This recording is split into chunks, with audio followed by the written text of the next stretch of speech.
I hope you all are doing very well. आज हम लोग जो है इस चैप्टर का जो कि परफेक्ट कंपटीशन है उसका हम लोग करेंगे फर्म का इक्विलिब्रियम, कि फर्म जो है इक्विलिब्रियम में, संतुलन में, बैलेंस में कैसे आए परफेक्ट कंपटीशन के अंदर। तो पिछले जब हमने कई वीडियो में हमने बात करी है कि जो फर्म है वो क्या है, प्राइस टेकर है, प्राइस मेकर नहीं है।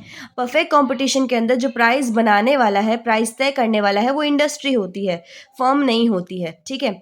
दूसरी चीज़ यहाँ पे देखो कि इक्विलिब्रियम प्राइस हमने डिस्कस किया था कि इक्विलिब्रियम प्राइस वो प्राइस होता है जब मार्केट के अंदर जो डिमांड है और जो सप्लाई है वो जिस पॉइंट पे बराबर होती हैं, जिस पॉइंट पे सेम होती है, वहाँ पे इक्विलिब्रियम प्राइस आ जाता है। तो यही कहा गया कि परफेक्ट कंपटीशन के अंदर इक्विलिब्रियम कब आएगा, जब जितनी क्वांटिटी डिमांड करी गई है बायर्स के द्वारा उतनी ही क्वांटिटी सप्लाई कर दी जाए सेलर्स के द्वारा। तो वो जो है जो कह सकते हैं हम लोग, फर्म जो है वो इक्विलिब्रियम में आ जाएगी। ठीक है। So price is determined at a point जहाँ पे इंडस्ट्रीज डिमांड कर्व इंटरसेक्ट करती है इंडस्ट्रीज सप्लाई कर्व को। ठीक है। तो इसमें सिर्फ इतना याद रखेंगे यहाँ पे, प्राइस टेकर, प्राइस मेकर, और दूसरी चीज यहाँ पे याद रखेंगे इक्विलिब्रियम प्राइस को। And next thing, quantity demanded is equal to the quantity supplied. ठीक है।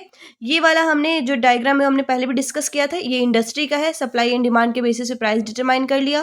फिर यहाँ से प्राइस जो है ओवरऑल कई सारी फर्म्स में ऐसे ही चलता जाएगा। ठीक है। मैंने AR और MR का भी बताया था कि सेम होता है। ठीक है, क्योंकि प्राइस सेम है, प्राइस इंडस्ट्री डिसाइड कर रही है, फर्म डिसाइड नहीं कर रही है।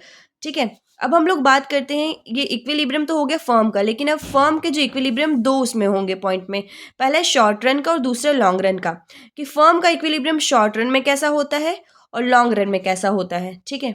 तो चलिए बात करते हैं शॉर्ट रन इक्विलिब्रियम की, फर्म की। ठीक है।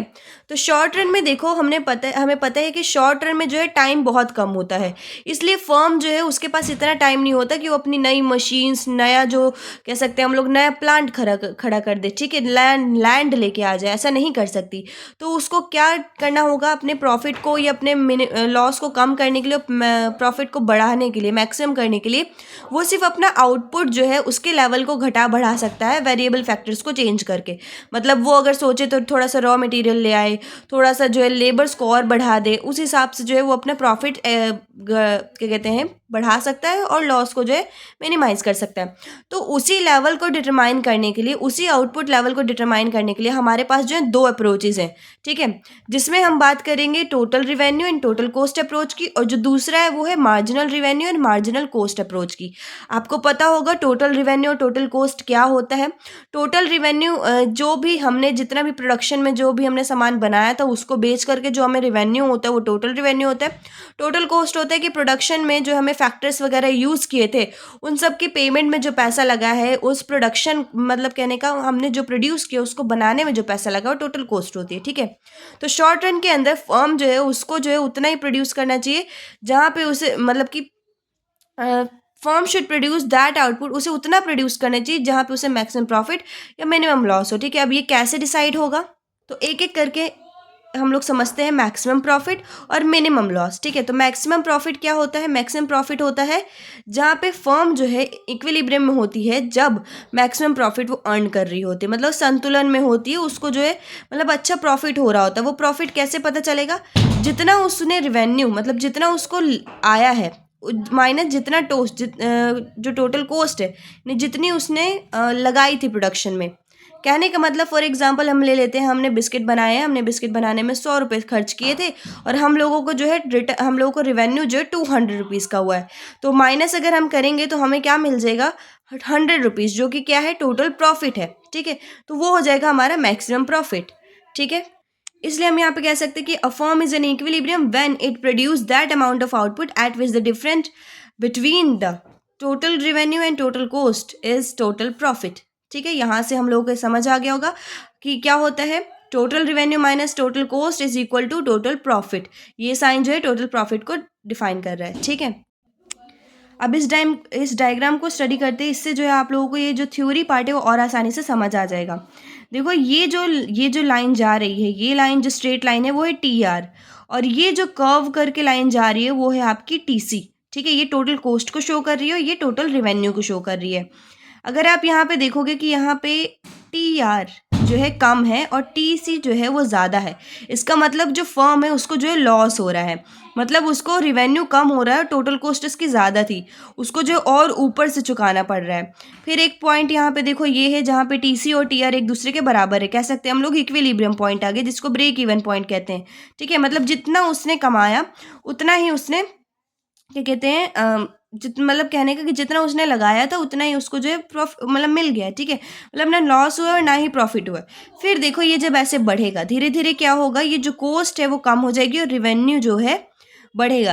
जैसे मान लीजिए कोई भी इंसान जब नया नया कोई भी बिजनेस खड़ा करता है, कुछ भी खड़ा करता है, ठीक है, कंपनी खड़ा कर रहा है, कोई शॉप खड़ी कर रहा है, तो वहाँ पे उसको क्या होता है, जैसे लोग नहीं जानते उसको, तो पहले क्या हो रहा होता है, उसने मतलब जितना लगा रहा होता है उससे कम ही उसको मिल रहा होता है। ठीक है, उसको रिवेन्यू कम हो रहा होता है। फिर धीरे धीरे जो है जब और बढ़ता है तो उसको जो है उतना मिलने लगता है जितना उसने लगाया था। फिर बहुत मतलब बहुत ज़्यादा हार्ड वर्क के, बहुत ज़्यादा काम करने के बाद जो उसको फिर जो है टीआर यानी रिवेन्यू जो है ज़्यादा होता है टीसी से। ठीक है, अब ये देखो ये जो लाइन है, ये जो कर्व है, ये आपकी शो कर रही है टोटल प्रॉफिट को। यहाँ पे देखो प्रॉफिट कैसे, जब यहाँ पे टीसी ज़्यादा था तो ये जो टीपीसी यानी टोटल प्रॉफिट कर्व है ये क्या थी, नेगेटिव थी। ठीक है, फिर यहाँ पे देखो दोनों, ना प्रॉफिट हुआ ना लॉस हुआ, इसलिए यहाँ पे ज़ीरो हो गया। फिर यहाँ पे देखो बढ़ना शुरू हुआ। ठीक है, धीरे धीरे बढ़ना शुरू हो, फिर एक पॉइंट आया फिर से ज़ीरो हो जाएगा, फिर से कम होने लगेगा। ठीक है, तो ये था यहाँ पे टीसी और टीआर का यहाँ पे अप्रोच। ठीक है, इसमें हम लोग इसी को जो है डिफाइन कर सकते हैं यहाँ पे कि when the firm produce less, तो वहाँ पे उसको लेस मतलब कि उसको जो है लॉस हो रहा होगा। ठीक है, जहाँ पे भी मैंने बताया था कि जहाँ पे टीसी, इतने याद रख सकते हैं कि जब टीसी ज़्यादा है टीआर से तो वहाँ पे फर्म को लॉस हो रहा है। जब टीआर टीसी के एक दूसरे के बराबर तो नो लॉस नो प्रॉफिट। जब जब टीआर टीसी से ज़्यादा होगा तो वहाँ पे उसको जो है प्रॉफिट हो रहा होगा, मैक्सिमम प्रॉफिट अर्न कर रहा होगा। ठीक है, और टीपीसी जो है यानी कि टोटल प्रॉफिट कर्व जो है वो जो है स्लोप डाउनवर्ड जाएगी। ठीक है, इस तरीके से यहाँ पे वो जो है मैक्सिमम प्रॉफिट अर्न कर रहा होगा। दूसरा यहाँ पे मिनिमम लॉस, मिनिमम लॉस यहाँ पे ये देखो इसमें लिखा हुआ है कि चलिए इसको डायग्राम को ही समझते हैं सबसे पहले। ठीक है, इसमें देखो ये है टीआर। ठीक है, मिनिमम लॉस यानी कम से कम लॉस, और ये है यहाँ पे टोटल कॉस्ट। ठीक है, ये है टोटल कॉस्ट और ये है टीवीसी। अब आप ये सोच रहे होंगे कि यहाँ पे टीसी जो है यहाँ से स्टार्ट हो रहा है, टीवीसी यहाँ से स्टार्ट हो रहा है। तो मैं आपको बता दूँ टीसी जो है वो टोटल होता है टीवीसी का और टीएफसी का। टीवीसी मतलब टोटल वेरिएबल कॉस्ट और टीएफसी यानी टोटल फिक्स कॉस्ट। ठीक है, तो भले ही चाहे कंपनी चाहे मतलब कि अभी उसने कुछ बनाना स्टार्ट किया हो चाहे ना किया हो, लेकिन उसको फिक्स कॉस्ट तो चुकानी पड़ रही है। हो सकता है उसने रेंट में लिया तो उसको रेंट देना पड़ रहा है, उसको लेबर लगाए हैं तो वेजेस देने पड़ रहे हैं। ठीक है, उसको जो है बाकी भी और चीज़ें हैं, इलेक्ट्रिसिटी का बिल हो गया, ये सारी चीज़ें उसको देनी पड़ रही है। तो मतलब चाहे कंपनी चले चाहे प्रोडक्शन हो चाहे ना हो, उसको जो है फिक्स कॉस्ट तो चुकानी पड़ेगी। तो ये जो गैप है ये बीच का, ये जो है आपका टीएफसी है यानी कि टोटल फिक्स कॉस्ट है। ठीक है, और ये पॉइंट कौन सा है, ये पॉइंट है मिनिमम लॉस का पॉइंट। ठीक है, ये देखो इसको एक बार पढ़ लेते हैं हम लोग कि टीसी जो है वो टोटल कॉस्ट कर्व है, टीवीसी जो है टोटल वेरिएबल कॉस्ट कर्व है। ठीक है, और टीआर जो है वो टोटल रिवेन्यू कर्व है।